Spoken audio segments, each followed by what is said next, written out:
Hallelujah, good morning. उठ जाइए, सुबह हो चुकी है।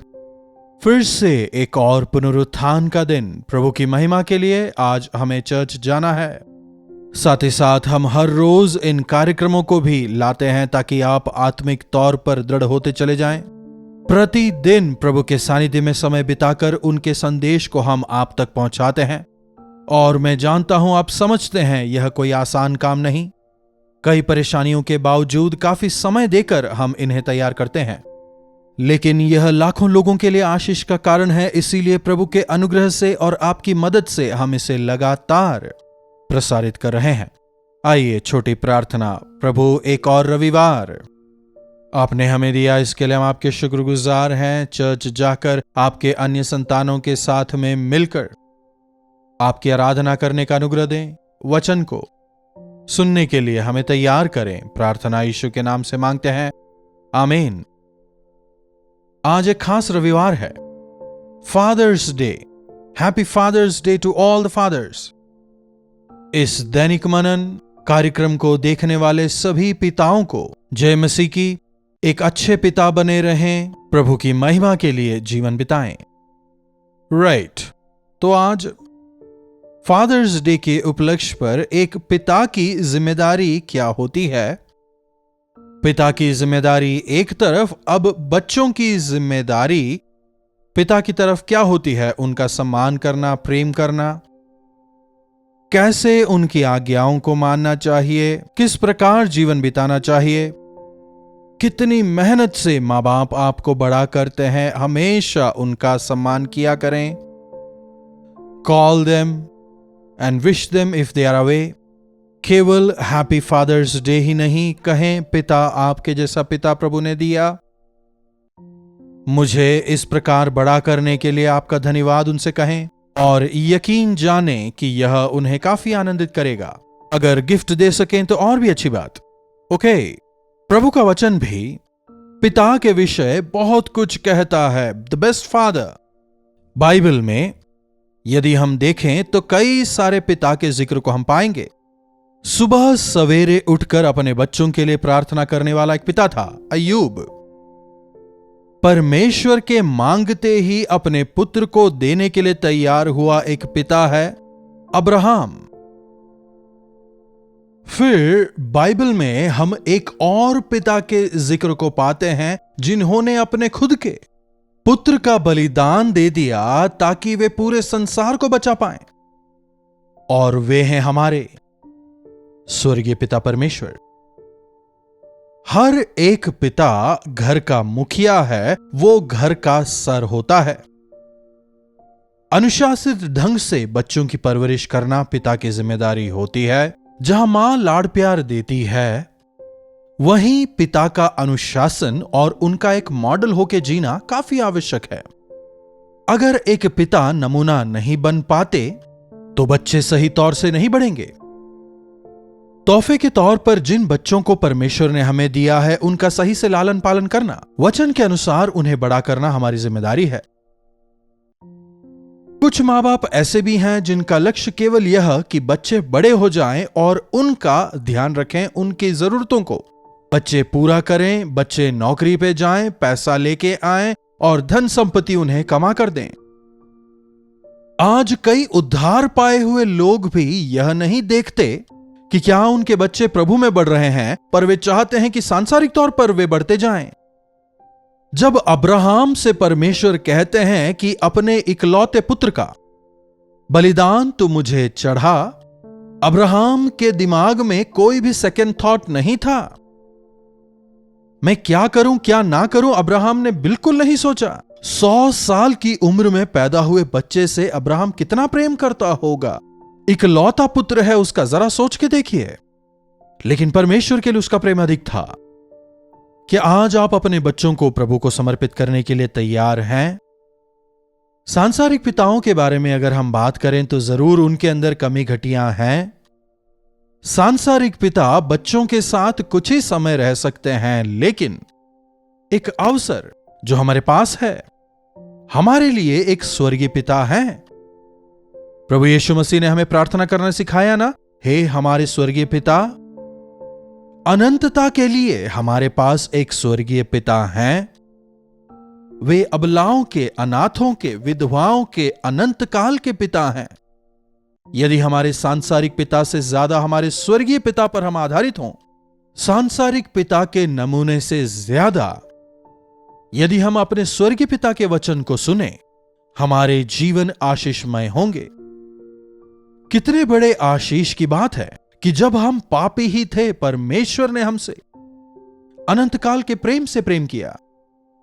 एक बार फरीसी प्रभु के पास आते हैं। हम अब्राहम की संतान हैं, बड़ी डींगे हाँकते हुए हम ही धर्मी हैं जब वो दिखा रहे थे। प्रभु कहते हैं, हे सांप की संतानों, तुम्हारा पिता शैतान है। वो झूठा है, झूठों का पिता है। जो झूठ बोलते हैं वे शैतान की संतान हैं। पाप करने वाले शैतान की संतान हैं। आज जिस किसी ने भी प्रभु यीशु मसीह को अपना उद्धारकर्ता नहीं माना है और पाप में जीवन बिताता है, वो शैतान ही की संतान है। हम भी एक समय ऐसी स्थिति में थे, लेकिन प्रभु यीशु ने अपने अनुग्रह से, अपने लहू से हमें खरीदा और हमें बचाया। उनकी संतान होने के लिए उन्होंने हमें चुन लिया। दरअसल वायदे इस्राएलियों ही के लिए दिए गए थे, लेकिन हम जो अन्य जाति हैं, अगर उनके वारिस हो गए हैं तो कितनी बड़ी आशीष यह हमारे लिए है। अब तक कई यहूदियों की आंखें नहीं खुल पाई हैं, उन्होंने अभी तक यीशु को नहीं स्वीकारा है। लेकिन हम भी जो अविश्वासी थे, अन्य जाति थे, प्रभु से दूर थे, अपने अनुग्रह से प्रभु ने हमें बचाया उन पर विश्वास करने का जो हमें अवसर दिया है। उसके लिए हमें प्रभु का धन्यवादी होना चाहिए। आज कई बच्चे ऐसे हैं जो अनाथ हैं, जो अकेले हैं, जिनके पिता नहीं या पिता होते हुए भी वे उनका ख्याल नहीं रखते। चिंता ना करें, स्वर्गीय पिता आपके लिए हैं। कई बच्चों की गवाही हमने सुनी है, मेरे पिता मेरे लिए एक नमूना होना चाहिए, बल्कि वे मुझसे आकर शराब पीने के लिए पैसा मांगते हैं, हमारे साथ बुरा व्यवहार करते हैं। यदि आपके सांसारिक पिता अयोग्य हैं तो सही, लेकिन फिर भी उनका कोई फायदा नहीं। एक बात को अपने हृदय में गांठ बांध लें कि आपसे प्रेम करने वाले आपके स्वर्गीय पिता हैं, जिन्होंने अपने पुत्र का बलिदान आपके लिए दिया। आजकल अगर बच्चों को कुछ चाहिए होता है, पिता से मांगते हैं। हमारे घर में पिता से कुछ मांगने के लिए हमें डर लगता था। मेरे डैडी बहुत स्ट्रिक्ट थे। कुछ भी चाहिए तो मां के पास जाते, मां मुझे पेंसिल चाहिए, पेन चाहिए, ज्योमेट्री बॉक्स चाहिए, ट्यूशन का फीस भरना है। फिर मां जाके पिता से कहती, उनसे मांगती, पिता डांटते, अरे क्यों, वो आकर के नहीं कह सकते क्या, जाओ जाके उनसे कहो मुझसे मांगे। लेकिन डर लगता था, कहीं वे डांटेंगे तो नहीं, देंगे या नहीं, अरे कल ही तो खरीद करके दिया था ना। लेकिन हमारे स्वर्गीय पिता कितना भी मांगे, कितनी बार भी मांगे, वे उसे पूरा करेंगे। सांसारिक पिता कह सकते हैं, तेरी उम्र हो गई है ना, जा जाके खुद कमा। लेकिन हमारे स्वर्गीय पिता बूढ़े होने के बाद भी हम उनके पास जाकर मांग सकते हैं, क्योंकि वे हमारे अनंत पिता है जो हमें कभी नहीं छोड़ेंगे। हमारे स्वर्गीय पिता, उन पर यकीन करें। आज इस फादर्स डे के उपलक्ष्य पर अपने सांसारिक पिता को थैंक्स कहें, लेकिन उससे ज्यादा प्रभु से भी कहें, हे हमारे स्वर्गीय पिता, आपका नाम पवित्र माना जाए। जब हम ऐसा कहते हैं, एक तरह से हम प्रभु से यह प्रार्थना कर रहे होते हैं कि पिता, जैसे आप पवित्र हैं, हमें भी उसी तरह पवित्र करें।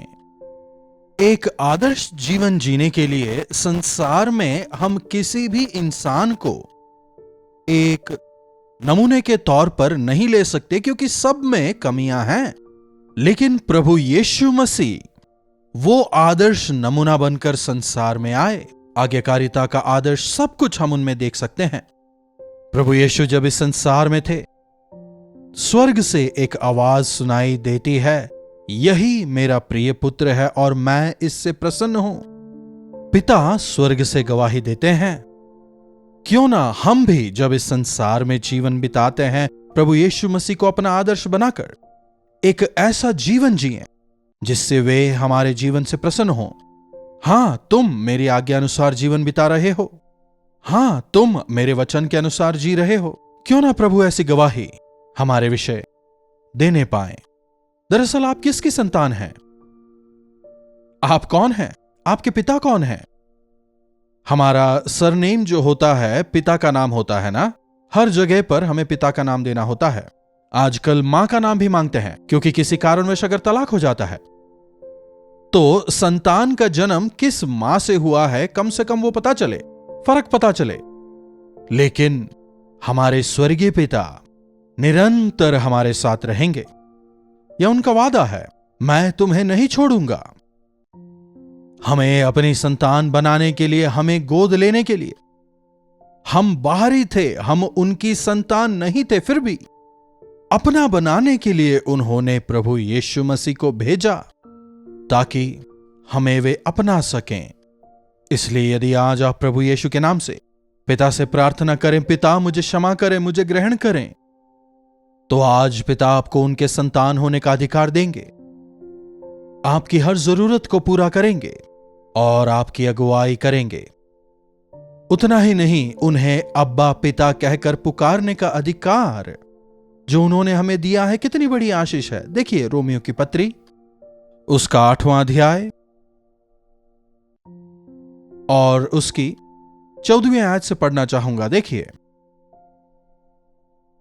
रोमियो की पत्री 8वां अध्याय उसकी 14वीं आयत से पढ़ना चाहूंगा।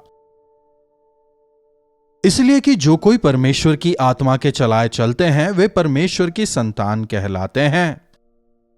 जितने परमेश्वर की आत्मा के चलाए चलते हैं वे उनकी संतान हैं, क्योंकि तुमको दासत्व की आत्मा नहीं मिली कि फिर भयभीत हो, परंतु लेपालकपन की आत्मा मिली है।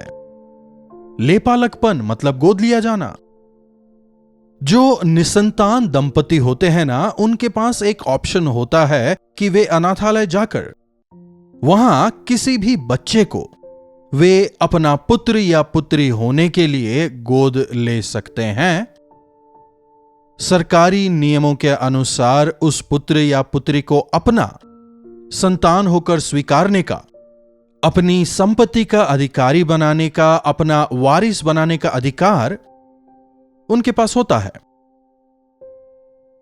वैसे ही परमेश्वर पिता ने हमें शैतान के हाथों से, हम जो उसके दास थे, हम जो अनाथ थे, हमें मोल देकर शैतान से छुड़ाया।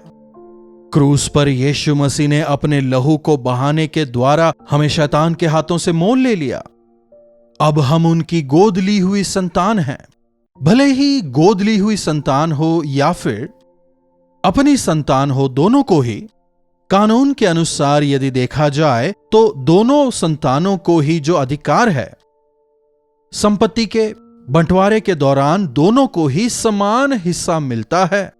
कितना बड़ा भाग्य परमेश्वर ने हमें दिया है। हमारे जो सांसारिक पिता हैं वे कुछ ही समय हमारे साथ रह सकते हैं, लेकिन जो हमारे स्वर्गीय पिता हैं वे हमारे अनंत काल के पिता हैं, जो हमारे साथ निरंतर वास करेंगे, जिनके पास में हम कभी भी जा सकते हैं, हम कभी भी उनसे मांग सकते हैं, पिता मेरी ये जरूरत है, इसे आप पूरा करें, मुझे आशीष दें, आप मांग सकते हैं। हमें लेपालकपन की आत्मा मिली है जिससे हम उन्हें हे अब्बा, हे पिता कहकर पुकारते हैं। यदि संतान रोटी मांगे तो क्या पिता उसे पत्थर लाकर देगा? यदि मछली मांगे तो क्या सांप लाकर देगा? जब तुम बुरे होकर अपने बच्चों को अच्छी वस्तुएं देना जानते हो तो क्या तुम्हारे स्वर्गीय पिता मांगने पर तुम्हें नहीं देंगे? पिता और संतानों के बीच में जो रिश्ता है वहां पर अपनापन है, प्रेम है, अधिकार है, वहां स्वतंत्रता है कि हम अपने स्वर्गीय पिता के पास जाकर उन्हें हे पिता कह सकते हैं। अपने पिता को हम हे पिता कह सकते हैं। ग्रीक में जो शब्द है वह है डैडी, जिसका अर्थ स्वाभाविक तौर पर पिता है। यीशु मसीह जब इस पृथ्वी पर थे उस दौरान कोलोकियल ग्रीक का इस्तेमाल ज्यादा किया जाता था। उसी भाषा में अब्बा कहा जाता है। इसका मतलब है हे पिता। काफी प्रेम से पिता को पुकारा जाने वाला शब्द अब्बा, डैडी, पिता। हम उन्हें पुकार सकते हैं जब हम अपने पिता से विनती करते हैं। वे हमारी जरूरतें पूरी करते हैं। एक और वचन में पढ़ना चाहूंगा। देखिए गलातियों की पत्री उसका 4 अध्याय 6वीं आयत देखिए। और तुम जो पुत्र हो इसलिए परमेश्वर ने अपने पुत्र के आत्मा को, जो हे अब्बा हे पिता कहकर पुकारता है, हमारे हृदय में भेजा है। तुम पुत्र हो इसलिए तुम हे अब्बा हे पिता पुकार सको, इसलिए अपने पुत्र की आत्मा को, किसकी आत्मा? प्रभु यीशु की आत्मा को हमें दिया है। प्रभु यीशु मसीह के मन को, प्रभु यीशु मसीह के आत्मा को, प्रभु यीशु मसीह की तरह जीने के लिए, प्रभु यीशु मसीह की तरह पिता को प्रसन्न करने के लिए प्रभु यीशु मसीह का आत्मा हमें दिया गया है। कितनी बड़ी आशीष! इसलिए तू अब दास नहीं परंतु पुत्र है, और जब पुत्र हुआ परमेश्वर के द्वारा वारिस भी हुआ। यस, परमेश्वर ने हमें स्वर्ग के राज्य का वारिस बनाया है। वचन हमें बताता है कि हम याजकों का समूह हैं। पाप में जीकर नाश की ओर बढ़ने वाले हमें प्रभु यीशु मसीह के द्वारा बचाकर नया जीवन देकर, उनके राज्य के अधिकारी होकर, उनके राज्य के वारिस होकर जीने का अधिकार परमेश्वर पिता ने हमें दिया है। कितने अधिक कृतज्ञ और धन्यवादी हमें पिता के प्रति होना चाहिए। प्रभु यीशु मसीह इस संसार में आकर हमारे लिए आदर्श बन जाते हैं।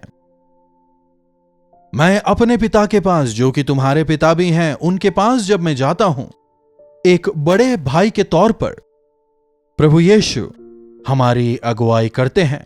एक पुत्र को किस प्रकार जीना है कि पिता आनंदित हो, प्रभु यीशु ने हमें बताया है।